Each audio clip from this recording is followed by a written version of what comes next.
Saudi আরবে থাকা ৬৯,০০০ রোহিঙ্গা তাদের বাংলাদেশি পাসপোর্ট নবায়নের আবেদন করেছে। সৌদি সরকার ঢাকায় নিযুক্ত রাষ্ট্রদূতের মাধ্যমে বিষয়টি অন্তর্বর্তীকালীন সরকারের কাছে তুলে ধরেছে। আশ্বাসও দিয়েছে পাসপোর্ট নবায়নের পর এসব রোহিঙ্গাকে ফেরত পাঠানো হবে না।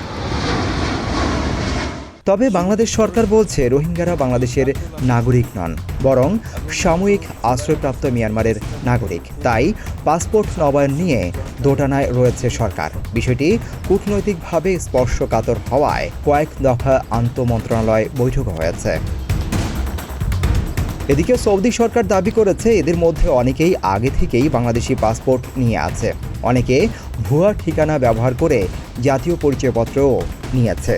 তবে সরকারের তদন্ত সত্ত্বেও এই অনুপ্রবেশ কিভাবে ঘটেছে তার সঠিক ব্যাখ্যা আজও মেলেনি। বিশেষজ্ঞরা বলছেন এমন সিদ্ধান্তে বাংলাদেশকে কৌশলী হতে হবে। ট্রাভেল পারমিট বা ওয়ার্ক পারমিট দিয়ে সাময়িক সমাধান খোঁজা যেতে পারে।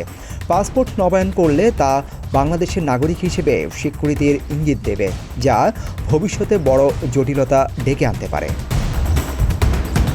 আর এদিকে নির্বাচন কমিশন জানিয়েছে ভোটার তালিকায় ভুয়া তথ্য দিয়ে অন্তর্ভুক্ত হওয়া ২২ জন রোহিঙ্গাকে শনাক্ত করে তাদের এনআইডি বাতিল করা হয়েছে।